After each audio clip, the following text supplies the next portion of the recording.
Now, what is the correct way to pronounce your stage name?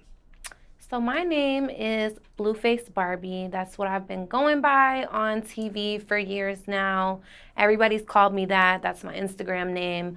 But I am transitioning to just Blue. So that's Blue, Blue, super simple, like the color blue. That's me.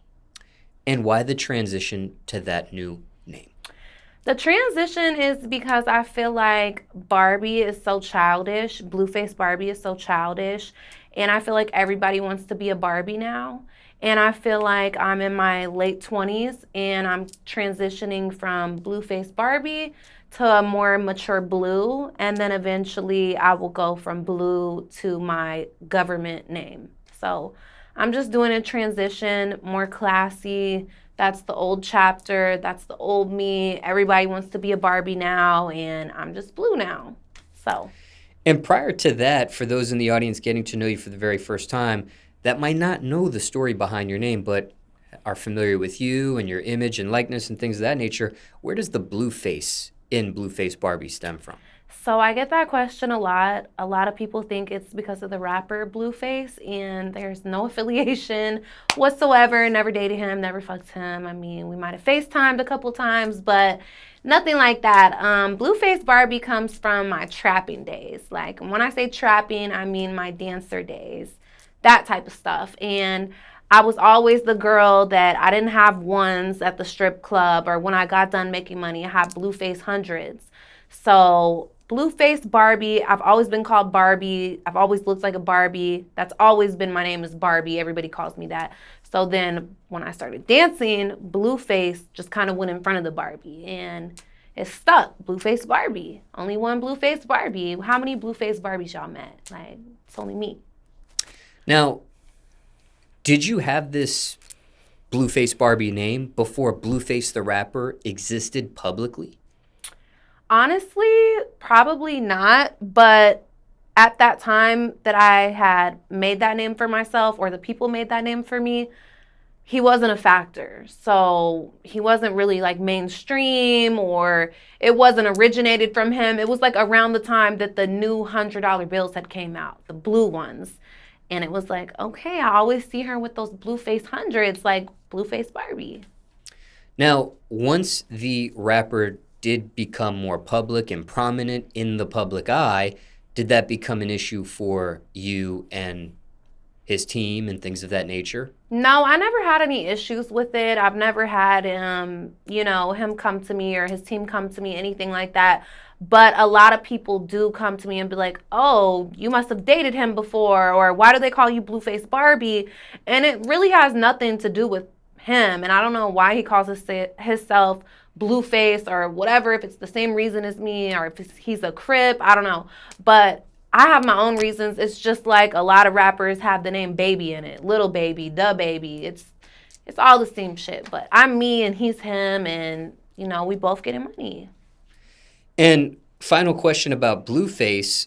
You mentioned something to the effect of maybe we FaceTimed. Just for transparency and clarification, have you actually FaceTimed him before? Yeah, we've talked quite a few times. Business, personal? I mean, I don't know if you would call it business, definitely personal, but if I'm talking to a guy, there has to be a little bit of business involved. I'm not going to talk to somebody just for shits and giggles. Like, Was the Blueface name a topic of conversation on any of those occasions? no, it actually wasn't, but I kind of made a joke like, oh, you're Blueface, I'm Blueface Barbie, like, oh, that's cute type of thing, and he just laughed about it, nothing major. And what's the status between you two at this point?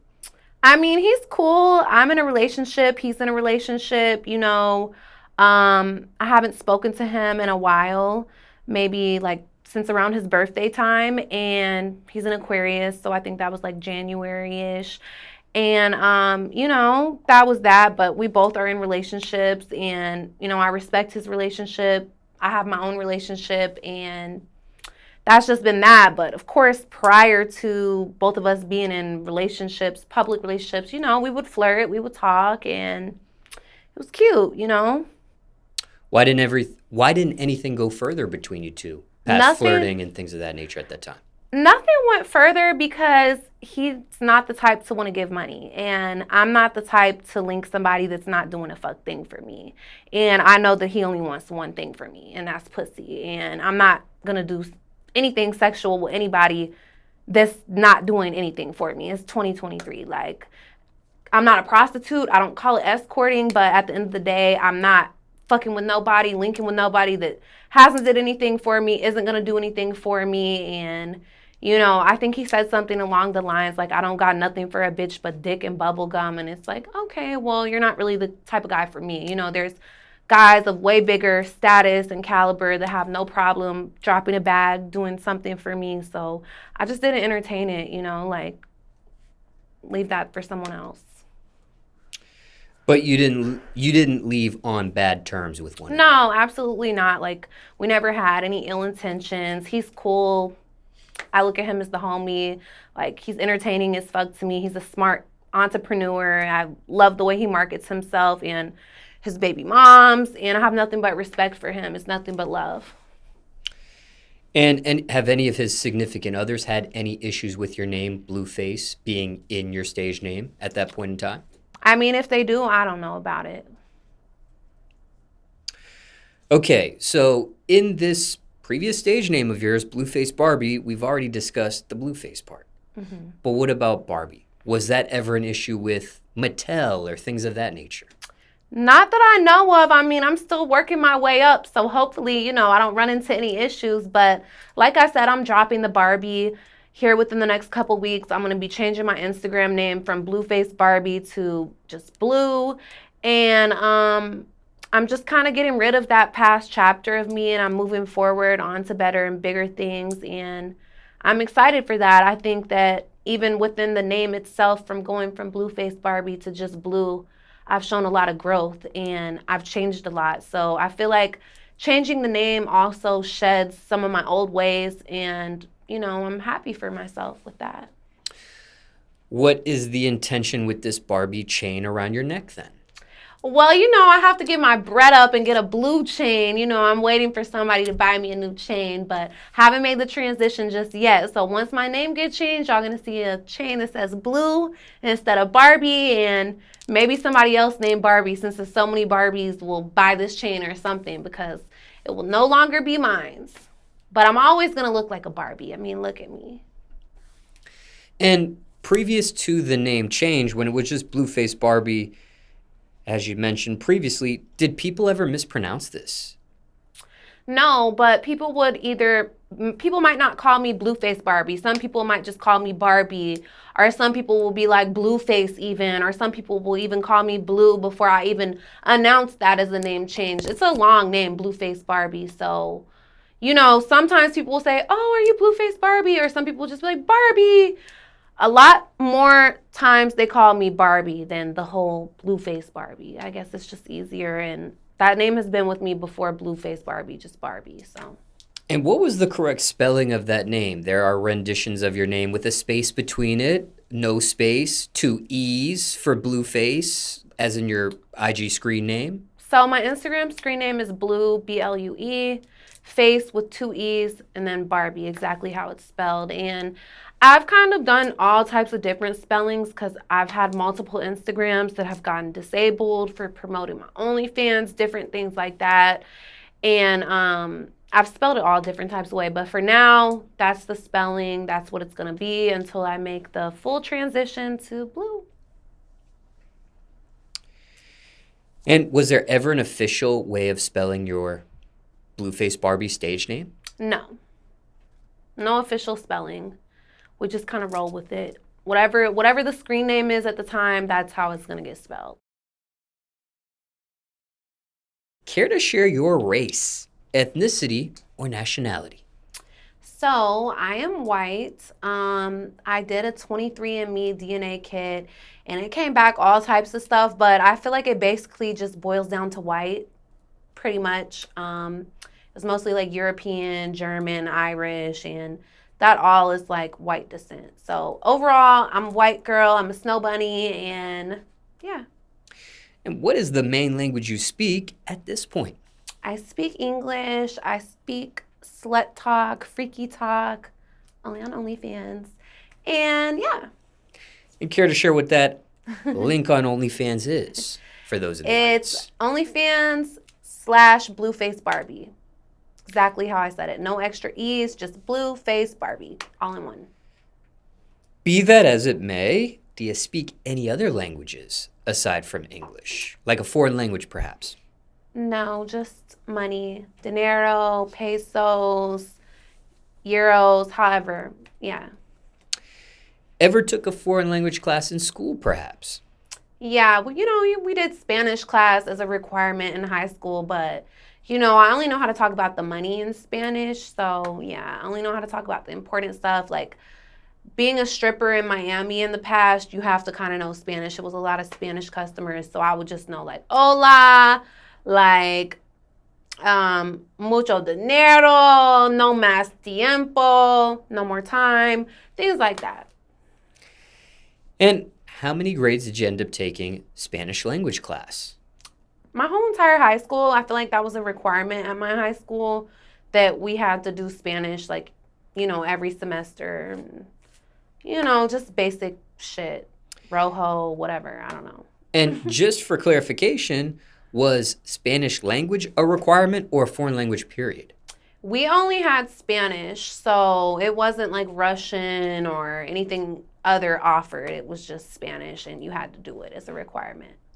And care to share the name of the high school you attended back in those days? The one that I'm speaking about right now is J-Town High School out of Louisville, Kentucky. Y'all know I represent the 502, home of Muhammad Ali, Bryson Tiller, Jack Harlow, the list goes on and on. ESTG, the stars are made in Kentucky. What can I say? But I went to quite a few different high schools. I moved around a lot. I bounced from like place to place as a teenager. So I went to a few high schools, but the ones that stick out to me the most is J-Town High School and Wagner High School. And why the change in high schools there? I grew up in foster care, and I just would bounce from placement to placement because I would just like break the rules, disrupt, and then the foster parent would be like, oh, I don't want her in my house anymore. So it would be like pack up and move out. So when I would move, my school district would change, and I would, have to readjust, make new friends, meet new people, things like that. And when it came to Spanish language class back in those days, did you take that class serious? Did you try to learn the language? Did you try to give it an honest shot? I mean, I always try to give everything in life an honest shot, but honestly, when I look back at high school, I'm a very smart girl. I don't feel like I gave it my 100%. I did just enough just to pass. But if I actually put my mind to it and tried, I would have been like an A+ student. But I was like, my mind was on other things. Like, what are we doing after school? Where are we cutting school and going to? When are we smoking a blunt? Like, I wasn't really focused on my academics like I should have been. Any regret on that? No, because at the end of the day, like, people that give their all to their studies and go to the best colleges, it's like you're in debt and you're working to be a slave for someone else. Like, I enjoy being my own boss, my own entrepreneur, and it's like if I would have really applied myself, what would that have really helped me with the path of the career that I'm choosing at this point in my life? It's not beneficial. I'm not using anything from what I learned in school to my current life now. And when it comes to your education, how far did you get with that? So I did graduate from college. I graduated with an associate's degree from a community college, my hometown, Louisville, Kentucky. I graduated with criminal justice degree. I actually used to be a CO at a men's prison, and I quit that. And, I went to the lit side of life. And did you mention the name of the college that was? It was JCC, so it's Jefferson Community College. It was like a community college. You get your associate's degree, and, it's what I could afford, and I enjoyed it. I was a mom working and going to school at the same time, so it worked for me. And care to share what age you were when you became a mother for the first time? I was 17 years old. I got pregnant when I was 16. I gave birth at 17. And when it comes to your education, was there any thought on furthering it past the associates, like a bachelor's degree or master's degree, perhaps? I've had thoughts on it, and I did want to further my career, but when I look at how much debt I was in from college and the salary after graduating and everything, it just didn't make sense. I was literally like working just to pay bills, and it was never enough left over after taking care of my kids, paying my bills, and it was just like, fuck this. Like, I can't keep living check to check like this. You know, I tried to live a normal life, and it wasn't for me. I tried it. Now, you mentioned this job Mm-hmm. as a correctional officer, correct? Correct. What was that really like? Well, I only lasted, like, I didn't even make it out of training. Like, I think training was like a month long, and we would like shadow the actual workers that have been there for an extended amount of time. And I didn't make it out of training before getting fired. So, before getting fired, it was interesting. I mean, it was very like interesting in a way, like, oh, what is this person locked up for? But it was also very disgusting. I mean, like going in sales and doing counts and guys jacking off, or going in a guy's cell and finding naked pictures of children. It can be very disturbing in that way. In another way, I liked the attention. I was very young, 22 years old.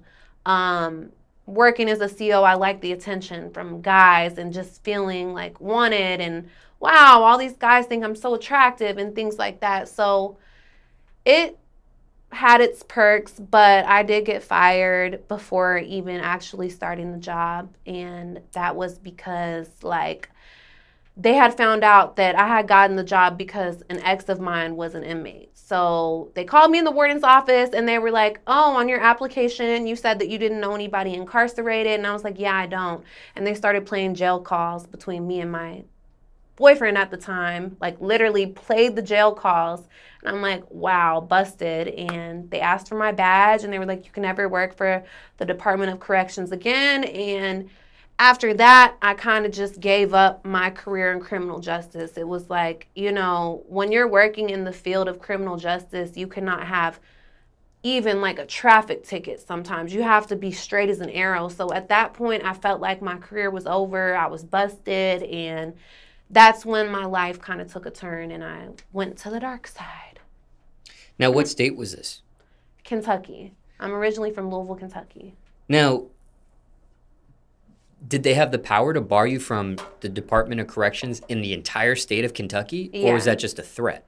No, they did. Like, they sent me a letter. It was, like, official, like, you're banned, you're fucked, like, fuck you. We don't want you, all of that. And to be honest, like, I got the job as a CEO because my boyfriend had told me to.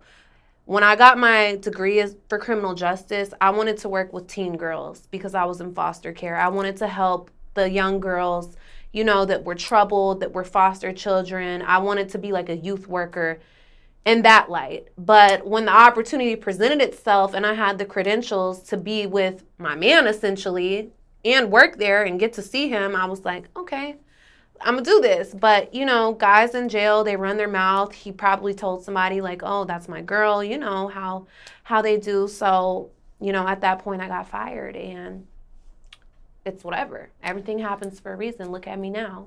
So was the plan to spend time with your boyfriend in that manner, or did you see or foresee a future as being a correctional officer past whenever your boyfriend got out? Or No, it wasn't the career that I wanted to do. Like I said, I wanted to work with teen girls. I wanted to be an advocate for them. It reminded me a lot of my old self as a teenager being in foster care. So that's where my heart and where my passion was, and even still is. But like I said, when he called me and he's like, do this, get the job, they have openings, I'm like, all right, I'm gonna do it. And it wasn't gonna be past when he got out, and it wasn't to be with him necessarily either. I think at the time I was just very vulnerable, very young, and he wanted to use me for favors. And, you know, it's a job. I'm like, whatever he's asking me to do it, I'm gonna do it. And how much more time, prior to you getting fired, how much more time did he have to go? this person? Probably, like, I mean, I don't even remember or know for sure, but it wasn't anything, like, super serious. Maybe, like, a 1 to 3 years, something very minor, like drug charges, simple drug charges, nothing like that. So the plan was just a temporary stint as a CO while he was in there. Once he got out, maybe youth advocate, whatever that correct position was that you named previously. I was just trying shit. I'm just like, let's see if I can get the job. Then I get the job. I'm like, oh shit, I got the job. Like, what do I do? And then it was just interesting at that point. Like, I learned a lot from doing it. Like, just the different training. Like, they made us go through pepper spray, being sprayed at us, just all type of stuff. It was just interesting. I'm like a person who likes to learn about different things. So it was interesting, and I also did it because he asked me to do it. So it was just like, fuck it. Like, what are we losing at this point? Now, you mentioned some inmates were masturbating. Correct. Were they masturbating just in general or to you specifically? To me. So when I would go in a cell block, like, all of them would have to line up outside of their cells, you know, maybe like 10 guys at once outside of their door. And, you know, I would have to walk past each guy, you know, 1, 2, count them all. And then, you know, as I'm walking past, they would just have their hands in their pants and just, you know, jacking off. They would harass me. They would press the buttons, you know, oh, when are we doing this? Like, they would ask me hypothetical questions that they know the answer to. So the harassment got so bad that they would put me in the control room where I would, like, answer when they press the button or tell them, like, Jones, go to medical, or go here, go there. So at a point, I wasn't even interacting with them. I was just doing the opening of the doors, closing of the doors, you know, in the control room. So, yeah. When you saw a male masturbating to you while you're doing count check or whatever, how did you react to that? How did you cope with that? I mean, I didn't snitch on him. I'm sure that I could have, you know, but honestly, I just felt violated, uncomfortable, weird, strange. But it's like, coming from the streets in foster care, it's like I kind of seen it all. So it wasn't a situation to where I was like freaking out either. It was just like, oh, this weirdo's jacking off, like regular shit. Now, if you did snitch, quote unquote, on this person, what would be the punishment in that scenario for someone masturbating to a count check? I mean, I'm not for sure. As I said, I was still in training, so I don't know, like, what would have happened if I did. But, you know, I probably could have gotten him rolled up, or I don't know what would have happened. But I'm just like, I don't even care enough to do that. Like, I'm not even on that. What is the biggest misconception of you at this point? What's a viewer opinion that is incorrect people may harbor about you? I feel like people think just because I'm on OnlyFans or just because on my Instagram, you know, I show my body and promote my body, that I'm an easy girl or I'm promiscuous or I'm a slut. And I would like to curve that opinion because honestly, like, a lot of the OnlyFans girls are some of the hardest girls to link with or get in touch with. And it's like, we're just strictly about our money and it's on the internet and you can't really get in our touch or in our area. And that's the misconception I would like to say. You know, no matter how I carry myself on the internet, that doesn't make me a slut or mean that I'm just out here fucking every guy and things like that. Now, were you ever that type of person at any point in your life? Or were you always like that? No, I've always been like that. Like, if it wasn't about a bag involved, we're not linking, you're not talking to me. And I feel like now that I just do OnlyFans and reality TV, you can't link with me at all. You can buy my content and connect with me in that way online. But before, I used to be more accessible if it was a bag involved. And I feel like now, you know, it's strictly internet. That's the only place you can see me. Now, you mentioned OnlyFans here. For those that didn't get a chance to catch previous portions of questions with you, what is that link for those in the audience getting to know you for the very first time through this portion of questions? So my OnlyFans is Blueface Barbie, onlyfans.com/Blueface Barbie, exactly how it's spelled. No extra letters, Blueface Barbie, no spaces. Now, what is your opinion of OF? My opinion of OF is it's a great platform. It was a game changer. it made a way for females to get out of prostitution and the strip club. Now it's more of a huge platform. The money that girls are making in the club is times 10 on the internet. There's girls pulling 100K a month, just straight OnlyFans, never linking up with nobody. And in the past, before OnlyFans, you had to put in footwork. You had to meet up with guys or go dance at the club or, be present. And now I feel like it's a game changer. And I feel like OnlyFans takes a big portion. 20% to me is a lot. But they've gotten kind of strict with what they allow and don't allow as far as like public scenes or, car sex, things of that nature, or car play, whatever. So they've tightened up on their rules. I feel like they take a little bit too much, but it's been a game changer for the girls that are in the sex industry for sure. Now, when it came to OnlyFans, did you embrace that platform right away, or did it take some time? So I joined OnlyFans around COVID time, around 2020. I feel like that's when a lot of girls did. The strip club got shut down. Everything shut down. These guys can't go out and get their dick sucked or go tip at the strip club. So it became a major thing. And I feel like that's when it hit its peak. And that's when I joined, was around 2020. And it was good for me. Now, just for a comparison here, there was a time, true or false, you were an escort. Mm-hmm. And there was a time you were an exotic dancer. Now, what was the most you made in 1 month's time on the escort side of things? Your best month ever? I can't say my best month ever, but my best night ever was around $60,000 from one person in one night. And what about when it came to the exotic dancing side of things? What was your best night ever or best month ever take home? My best night ever dancing was around $16,000 from one guy. Best month, it's just hard to remember and track everything, but you always remember your best night. Like, okay, this is the night I made the most I ever made. So money-wise, it's always pretty much been consistent when I was in that field, but you always remember your best night. When it came to that particular night of $16K, was that your birthday night or birthday weekend? No. It was a random guy that just came in the club. It was booby trap at the time before it got super lit. And yeah. And speaking of super lit, does the success that place has garnered up until this point surprise you at all? Being the fact that you were there when it wasn't so lit? It doesn't surprise me because I always seen the potential, but it's like, wow, like I worked there when no celebrities knew what it was. It was like a kind of like Mexican club and just a lot of Mexican guys or foreign guys. It wasn't a place that celebrities come to and all the it girls work at. It was kind of like a hole in the wall, not so much very known. And I kept working there as it was rising. And yeah. And when it comes to OnlyFans, what's been your best month on that platform so far? So I'd rather not share that, but yeah. Are you able to say if it was more than that $60K in one night? No, it has not been more than that, but we're going to get there. We're working on it.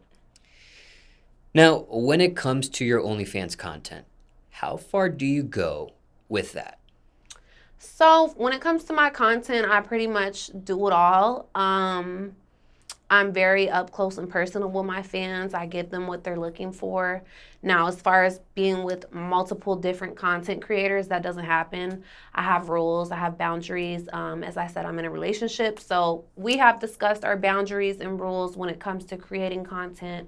I only do my male content with my boyfriend, and I do girl-on-girl content and solo content. So I'll work with other girls. I will not work with other guys. I do provide boy-girl content, which includes me and my boyfriend only. So it's very personal, and I'm sharing my very private moments with my buyers. And it's XXX rated stuff. Yeah, it's like porn. Was there ever a thought of being a porn star, for lack of a better phrase, at a point in your career before OnlyFans? Not really, because, I have family and I didn't want them to just see me out in the open. And I feel like with OnlyFans, it gives you that exclusivity where it's like you have to buy this to see this, and it's like with Pornhub or X videos or whatever, it's free, it's open to the public, and that's never really the route that I wanted to go. So I've kept it strictly OnlyFans. But like before I ever got in the sex industry, guys would tell me like that I would mess with in my free time personal life, like, you should be a porn star, like your performance is just crazy, like you act like a porn star, you freak me out, all this stuff. So I've been told I should be a porn star, but I never really wanted to go that route. Now, you didn't share the most you've ever made in 1 month on OnlyFans, but how much does it contribute percentage-wise to your monthly income? I would say OnlyFans is definitely not my main source of income at all. It definitely contributes. It helps out. I would like to see more growth. I'm not as active as I could be or should be. But like I said, it's not my main source of income. So, do you think if you were more active, you would see more money? Absolutely. I feel like it's more about collabs. If I collabed with more guys and with more girls, I would see more growth. But I am active with my fans. I do post new content pretty much every day. It's just I need more people coming in from outside sources. So more subscribers from different things. Now, you mentioned you do have a significant other. Mm-hmm. You referred to as your boyfriend. Is this a public relationship you're in, or is this private? Yeah, I'm public with him, but I do keep him private, meaning I don't post his face. I post that I'm in a relationship. I'm very open about that, but I do hide his face. And when it comes to your significant other, was he already doing content on OnlyFans before you two met? No, not at all. And when we do content, we don't show his face. It's mostly POV content, which means point of view. He doesn't show his face, so yeah. So he was, for lack of a better phrase, a first-timer to adult content and things of that nature? Exactly. I have to, train him, no, hold the phone like this, you're not getting the right angle. So I'm, teaching him to, but, we don't record every time we have sex or anything. Some things we want to keep intimate and private and to us, and sometimes, we'll record. Was this a deal breaker or potential deal breaker in your relationship, the OnlyFans content? No, absolutely not. If he told me tomorrow, I don't want you to be on OnlyFans, it wouldn't be a thing. I respect my man. I'm pretty much a ride or die. Whatever he says goes. I'm a very submissive woman, and I respect whatever he says. I don't question when he tells me I don't want this. I just listen and do it. So if he said to erase it tomorrow, I would, but I know that he also sees the growth and the numbers, and it makes sense to continue doing it. Now, you mentioned there was a concern about parents or family members. Correct. With a potential adult film career. Mm-hmm. What's the reaction been from those people in your life at this point? Well, I don't think they really know exactly that I do OnlyFans. If they do, they haven't said anything to me about it, but they do know that I used to dance, used to escort, and, they still love me. Go ahead, didn't mean to cut you off. They see, that I'm making money, so I feel like with my family, if it makes sense, they don't mind. And you mentioned used to escort, used to exotic dance. You no longer do either of these anymore. No, I don't. When's the last time you did exotic dance? Wow. Rough estimate. So I did Jocelyn's Cabaret 3 years ago on Zeus Network, and I would say that was probably around the last time that I danced, 3-4 years ago. And the escort services? Escort services, I would say probably 2 years, 1.5 years, 2 years. Mm-hmm. And winding down the questions about OnlyFans, any regret on signing up for OnlyFans and creating that sort of content? No regrets. It's gotten me the things that I have now that I appreciate. It's helped me pay for things. It's helped me advance myself and buy me the things that I want. So it's been a blessing, and, I feel like I'm getting paid to do the things that I'm already doing. I'm already having sex with my man, so it's we're profiting off of it. And you mentioned this started around COVID. Was this something that You explored on your own? Did someone put you onto it? Did someone put a battery behind your back, so to speak, and encourage you? No, I just seen like all the girls doing it and promoting it, and I was like, let me see what this is about. But it was not a particular person or a particular situation. It was more so just seeing like, oh, this is the it thing everybody's doing. Let me see what's up. And how long do you see yourself doing OF for? I see myself doing it as long as it continues to make money. I don't see a reason to stop, you know. As time goes on and my career progresses, I do see myself limiting the content that I make. So go ahead and buy those videos now before I no longer put them out. But for right now, I'm pretty much doing it all on my OnlyFans. I'm getting nasty doing it all. But as time goes on, maybe I'll just, you know, sell bikini pics or twerk videos, things like that. Anything else you want to mention about OnlyFans or question you weren't asked, people want to know about that platform and your experience? No, but shout out to OnlyFans. You know, I've made a bag. And to all the girls or guys that look down on OnlyFans content creators, I just feel like it's dumb because it's like we're making money for doing shit that we're already doing. And that's that. Like, it's no shame in my game. And I'm very real about what I've been through, what I'm still going through. And if I couldn't like it. And when it comes to this relationship that you're currently in, how long have you two been together approximately for? So I've been with him since December, so about 6 months, 7 months. December of 2022. Correct. And care to share how you two first met? We met, he was driving near Fontainebleau. I live in Miami, and I was leaving Fontainebleau. I had parked my car nearby, and I was walking to my car, and it was like a cat call when guys are like, hey, girl, da da da. So that's how I met him. And when we met, you know, I had a man at the time. And, you know, I was kind of creeping with him. And when me and my man broke up, that's when I started taking him seriously. So, yeah. You have done a show called Barbie Wants Both, a reality television series with one season currently completed. Is there any other seasons in the works for this? So I am doing a season 2 of Blue Wants a Baddie. So I'm no longer referring to myself as Barbie. So it's kind of the same concept, except my name is Blue now. And on my season 1, I did a poly love show. Something that's kind of not been done before. I believe in poly. People don't know what that is. It's a woman that believes in dating like a guy and a girl at the same time, or 2 girls, or it could be multiple different scenarios. But in my scenario, I was looking for a boyfriend and a girlfriend.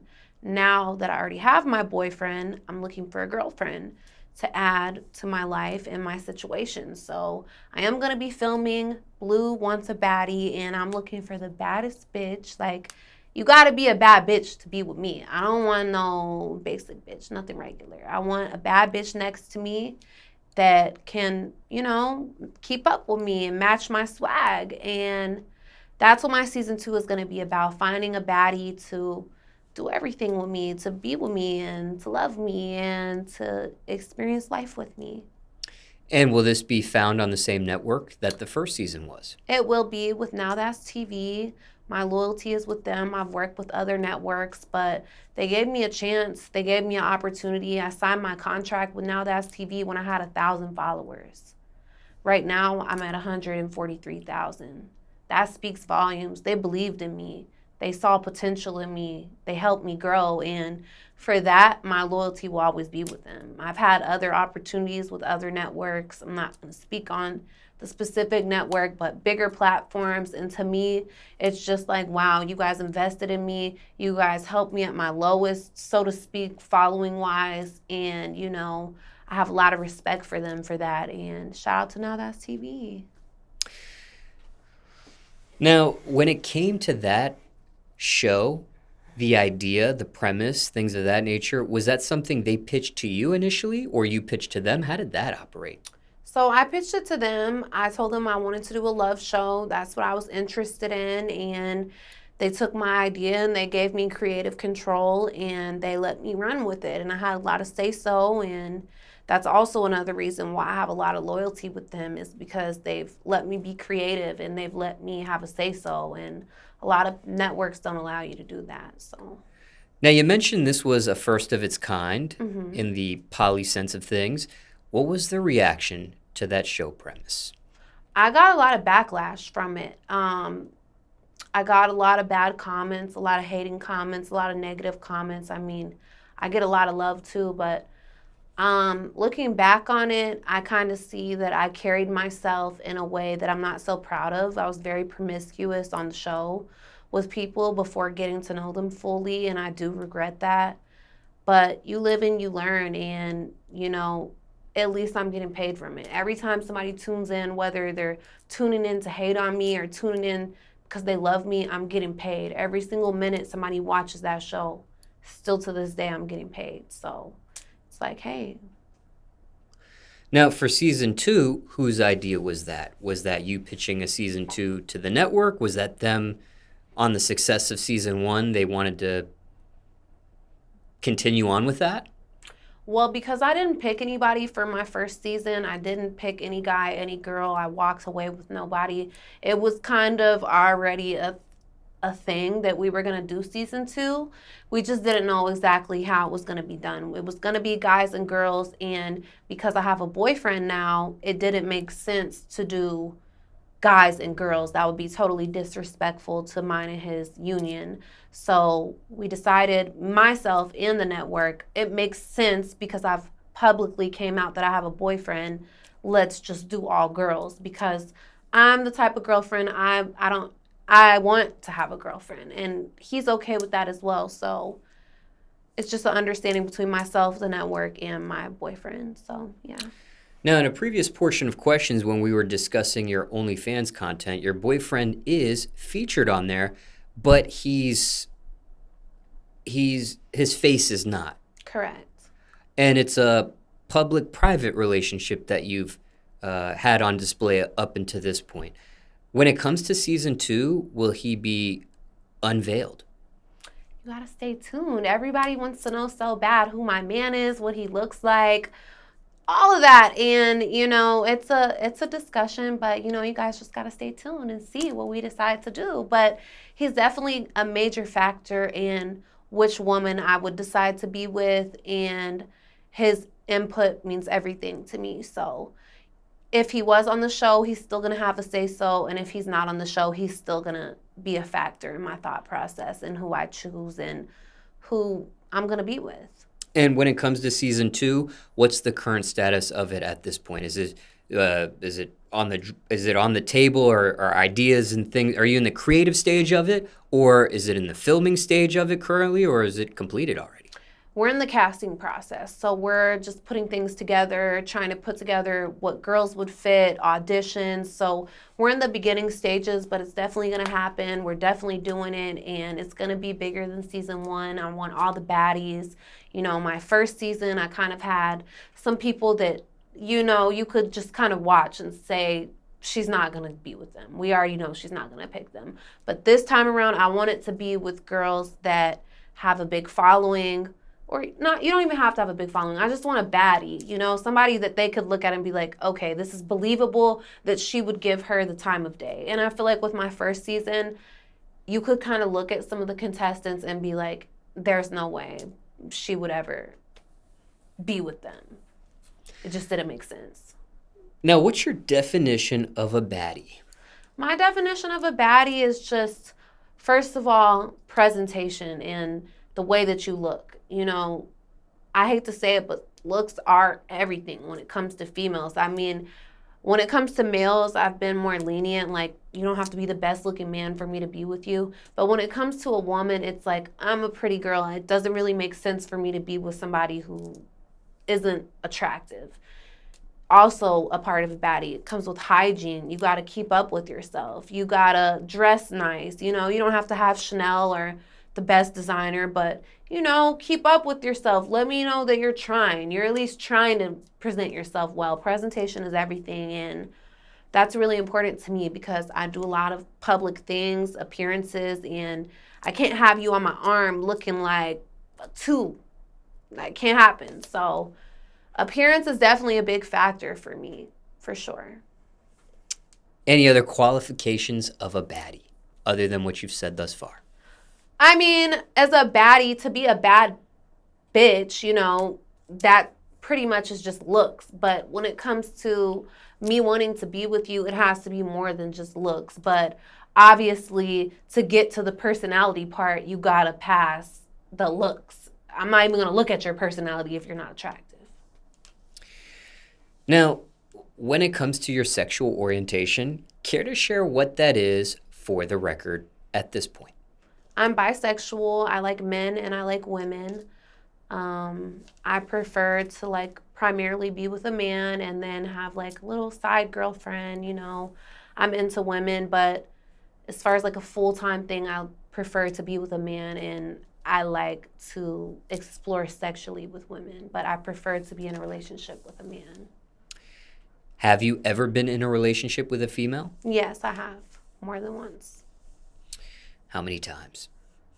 My whole entire high school, I was lesbian, 100%. I'd never been with a man. I didn't like men, didn't have any interest in men. So pretty much my whole high school, it was, girlfriends, multiple girlfriends. And, then I got some dick and I never went back to all lesbian. So just for clarification, which gender did you have your first sexual experience with? Women. And do you remember what age this was in your life when you came out? Wow, when I came out, I feel like it was probably 6th grade. I pretty much knew early on. As a small child, elementary school, I would play house and hump girls and things like that. So I kind of always knew that I liked girls and I was attracted to women. Now, circumstances could be different for everyone.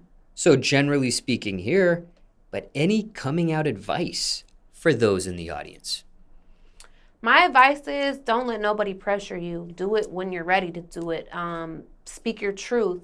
I feel like a lot of people feel like people are going to judge them, but it's a lot of more people that can relate than not relate. And the people that don't support you, fuck them. They're not meant to be in your life anyways, because the person who really cares about you and loves you is going to accept you whether you're fucking straight, bi, gay as hell, flamboyant, trans, whatever. Whoever cares about you in life is going to accept you no matter what. So don't hold back and live in your truth, and don't do it until you're ready to do it. But also, if somebody doesn't accept you after you come out, don't dwell on it. It's your life. Nobody can live your life but you. Anything else in regards to coming out? Nope. Now, I did want to ask you a question back to reality TV. I had an additional question about that. I know we're kind of jumping between two different topics here, but okay. Now, circumstances could be different for everyone. So generally speaking here, but can you give the audience 5 tips once they get on reality TV? 5 tips for aspiring reality TV or current reality TV is be yourself. Stay true to yourself. Don't fake it for the cameras. Another thing, don't do it for the cameras either. A lot of people, when them cameras turn on, it's a completely different person. And in so many situations, every show I've ever done, people will film a scene and then be like, oh, I only did that for the cameras. That's bogus as hell. Be you at all times, like I said. Another tip is keep going. Don't stop.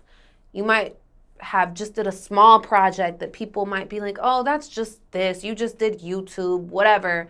Keep going. Don't let nobody dumb down your projects. You might start here, or might be just doing something so small, but those small things can create you to something bigger. I never would have thought I would have went from Jocelyn's Cabaret to having my own show. So don't let nobody stop you. Another thing is know your worth and add tax.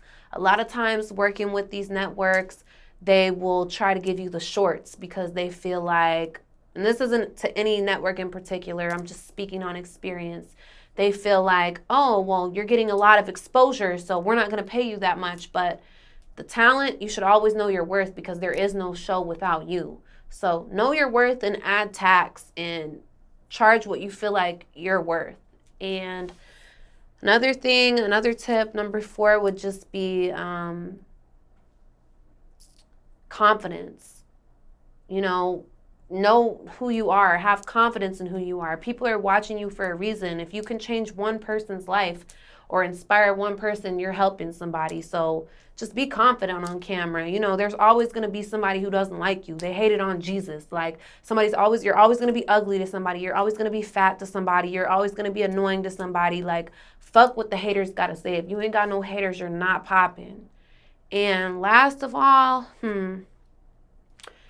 would just be Hollywood shit, be some weird shit. Like, I done seen it all. Like, these producers be weird, these owners be weird, and I'm not talking about Now That's TV, y'all, because that's my family, but other networks in the past, like, it'd be some weird shit going on, and it's just like, Hollywood shit be weird, and it's like, stay away from the weird shit.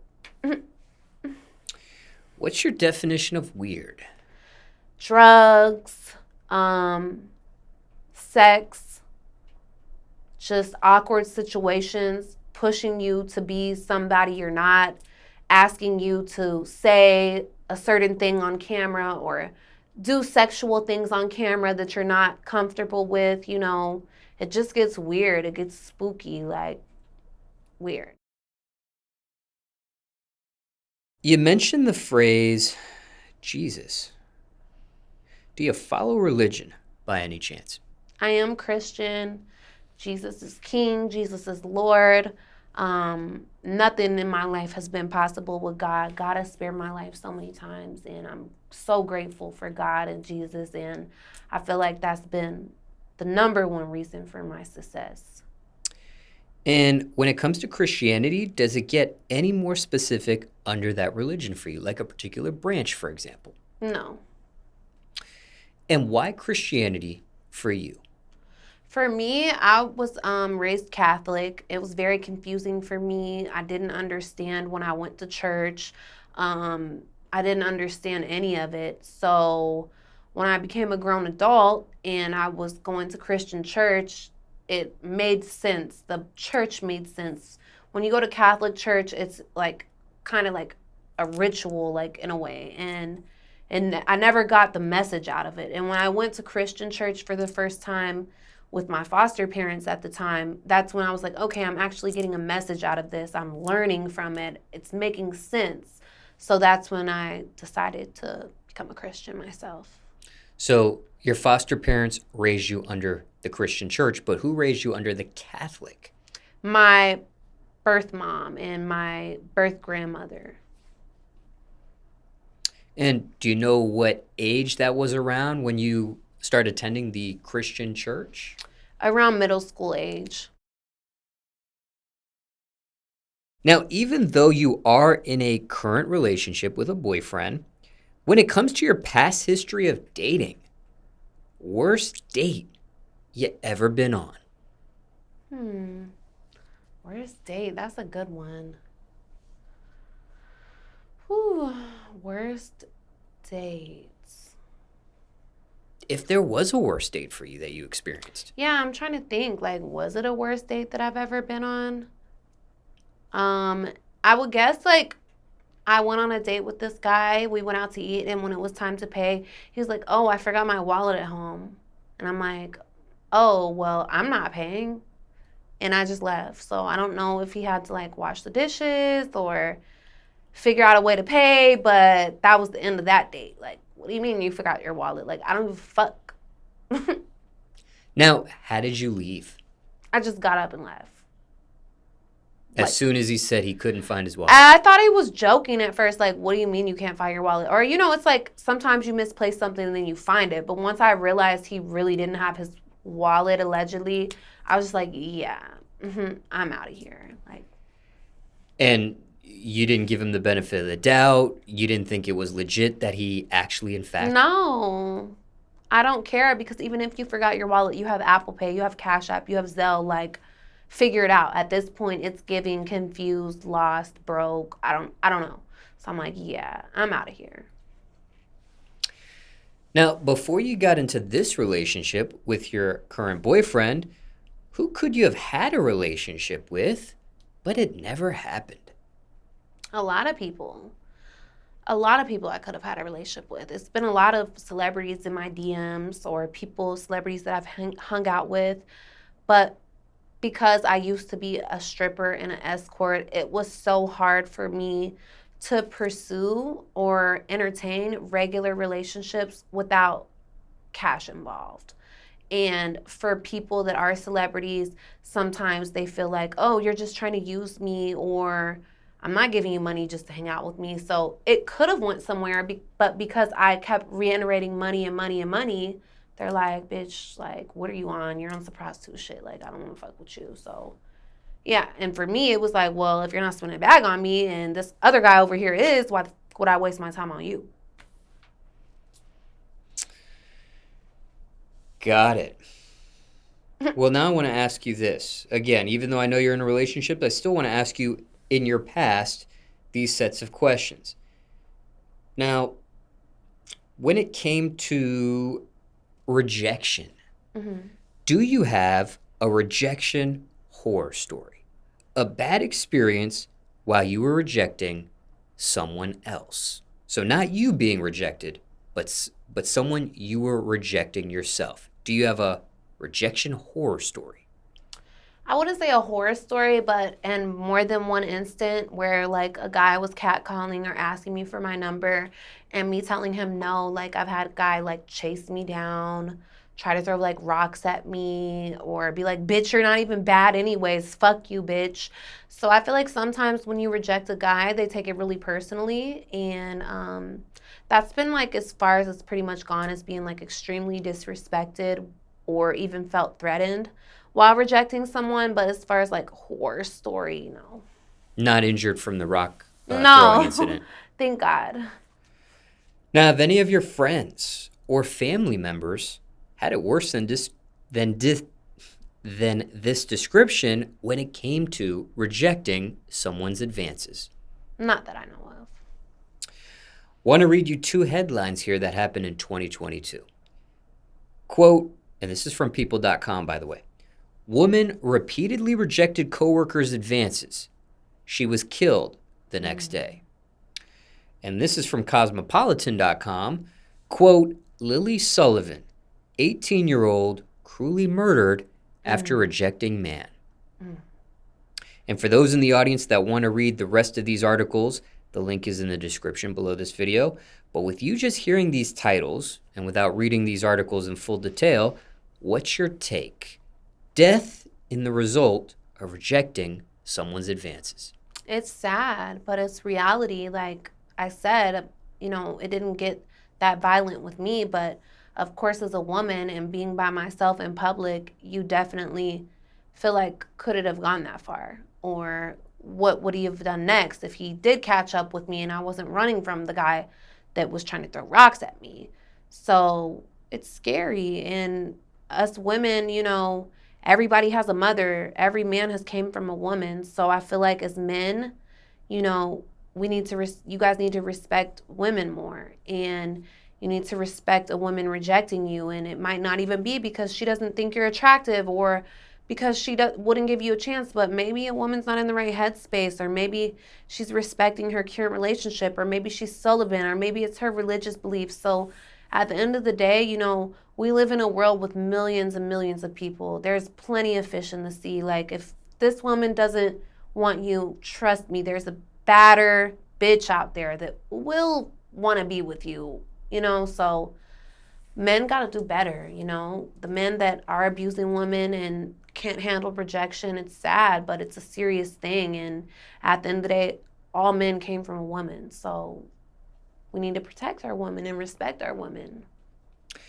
Now, you may have answered this next question, but we'll still ask you formally just in case you want to add on to what you said. And if not, we'll move forward. But Circumstances could be different for everyone, so generally speaking here, but anything else you want to say in regards to rejecting someone's advances, other than what you've said thus far? I mean, at the end of the day, if a girl doesn't want to give you her number or talk to you, who gives a fuck? Would you rather her just give you your number and fake it and be like acting like she likes you? No. You know, women get rejected too. Everybody gets rejected. Even if it's not a relationship, you could get rejected from a career, rejected from a reality show you're trying to do. Rejection comes with life. You just got to learn to roll with the punches. Anything else in regards to rejecting someone's advances? Nope. For those in the audience getting to know you for the very first time, care to share your YouTube channel name? It's the same as my Instagram name, Blueface Barbie. Look me up. And currently, there's one vlog that you posted recently. Mm-hmm. And it's in regards to cosmetic surgery and your journey and experience with that. Now, is there anything else you want to say in regards to that journey that wasn't said in the vlog? Hadn't had a chance to respond back to comments in regards to it? Is there anything you want to add in regards to that entire experience that wasn't mentioned up until this point? Not that I can think of, but if you guys haven't watched it, go watch my surgery vlog. I got 5 different surgeries at once. It's very painful. I went into detail about all those procedures. So if you're interested in what I have gotten done to my body, go check out my YouTube vlog. It's under Blueface Barbie, and it is in my link in my bio on my Instagram. And the IG screen name, just in case as well? Blueface Barbie. The face has 2 E's. And when it comes to that vlog, do you also reveal the doctor I do. behind the operation? Correct. And was that the only time you've ever done anything cosmetic? No, I think that I've gotten a total of, I've went under the knife 5 times. So this time I actually got 5 procedures done at once, but I still count that as 1 surgery. So outside of that 1 surgery with 5 procedures done, I've done 4 other surgeries. And have you shared what those surgeries were publicly? Yeah. Would you care to share what that is for the record? So I've had a boob job 3 times now. I've had a tummy tuck. I've had a BBL. I've had lipo. I've had illegal ass shots a few times. I've had my hips done. Things like that. Liposuction. All that. Different areas. Well, I want to ask you some questions now in regards to cosmetic surgery all in one, with all those experiences combined. Okay. And what did that entire experience teach you? What did you learn from all this body work? I've learned that do what makes you happy. People are going to say, don't get surgery. You shouldn't do that. Your body looks fine. Or why are you wasting that money? Do what makes you happy. Getting cosmetic surgery has made me more confident. It's opened more doors for me. When I was an exotic dancer, it helped me make a lot of money in comparison to natural-bodied girls. At the end of the day, fuck what anybody has to say. Do what makes you feel confident. If your little butt makes you happy, keep a little butt. If you want a huge ass and you feel like that will make you happy, get a big ass. That's that. If you could turn back the hands of time, would you have done anything different with any of these cosmetic procedures you experienced? 100%. If I could turn back time, I would have never gotten illegal injections in my ass. It's been a journey. I would like to get it removed eventually. It's a very long process. It's a very time-consuming process. You have to go out of the country. You have to stay out of the country for a couple of months. It is high risk of death, and it's very dangerous, as well as the illegal substance in your body. It's very dangerous. You can die. You can have deformities. You can have discoloration. And I've experienced complications that, I'm not proud of. And It's been hard, and a lot of girls are still getting this. And I plead with you, to any young girls watching this, please do not do illegal butt shots. I plead with you. I had them 10 years ago. I had no problems.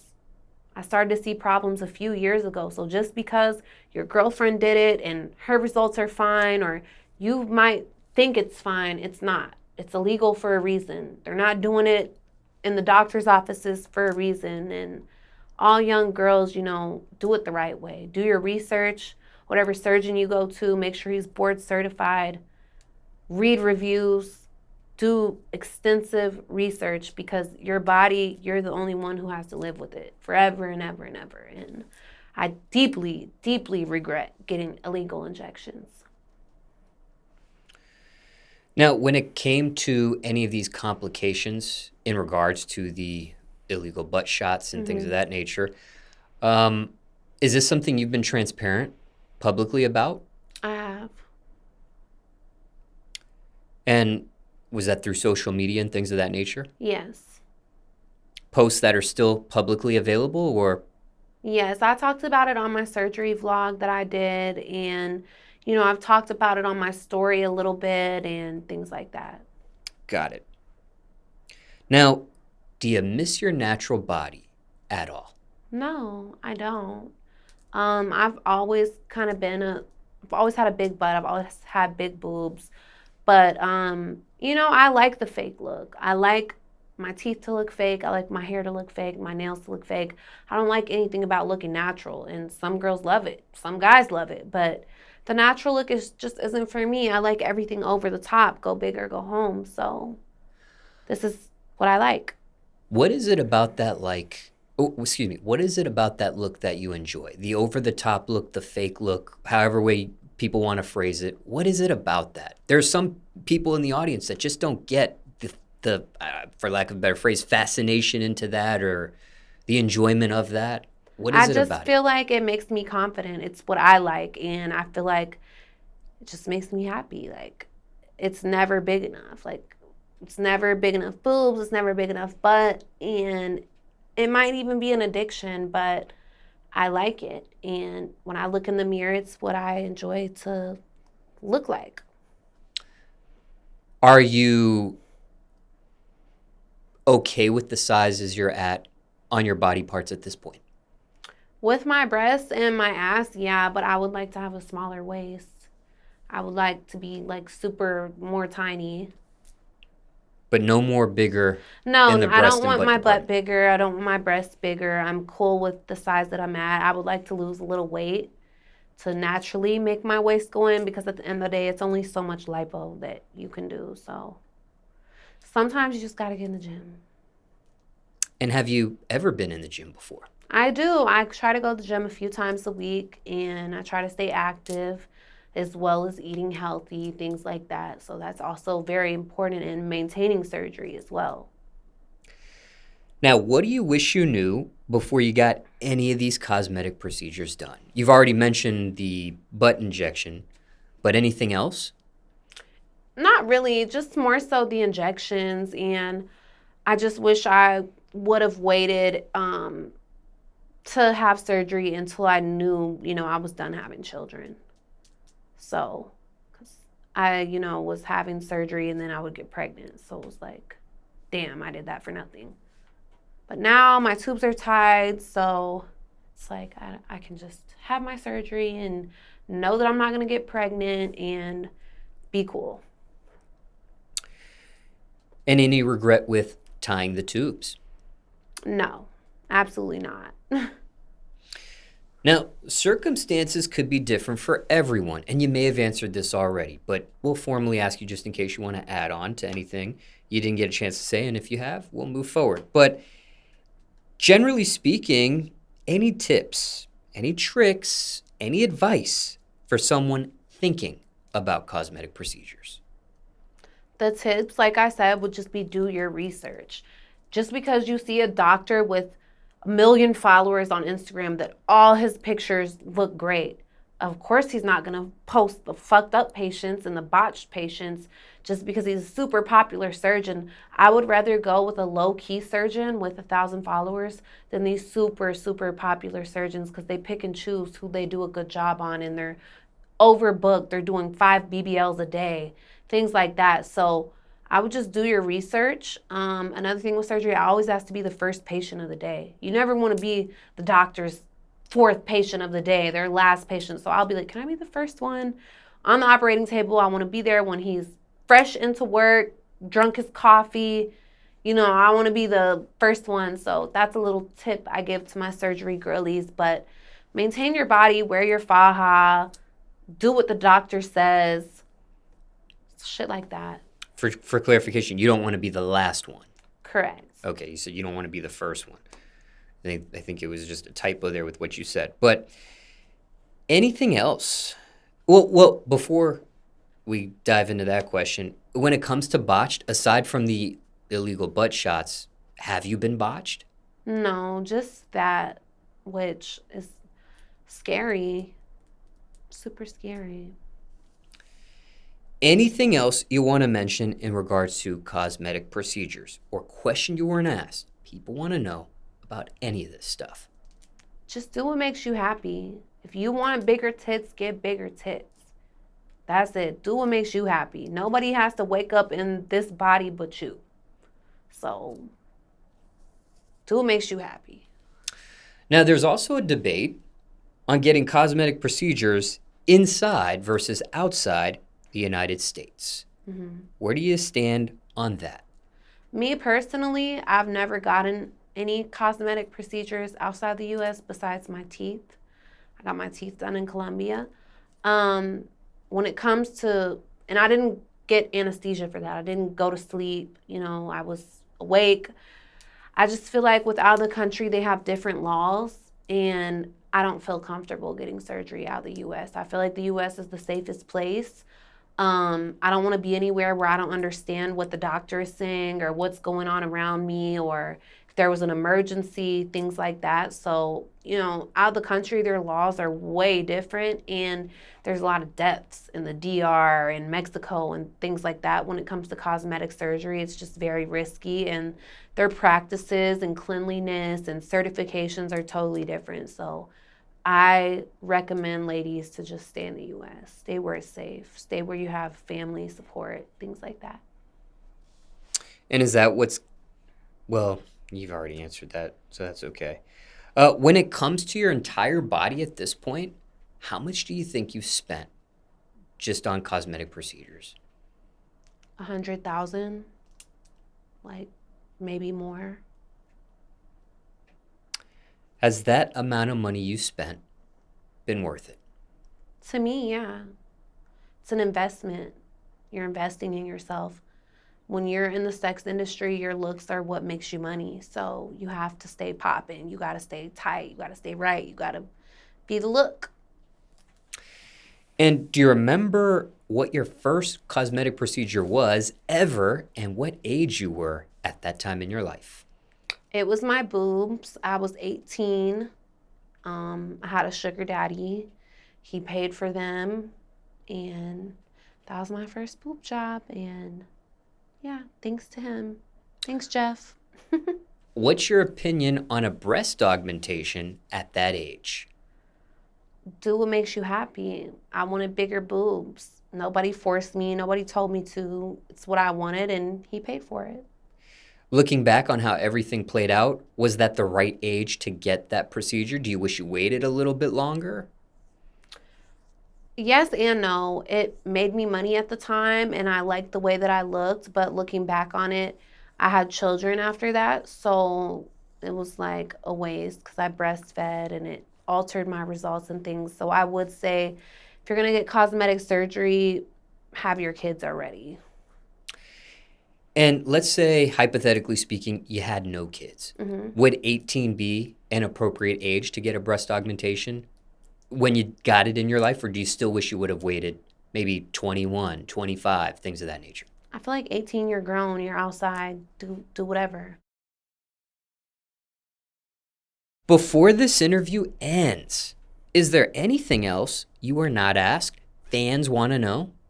People want to know? Is there anything you want to address while you're here? Anything else you didn't get a chance to mention you'd like to mention now?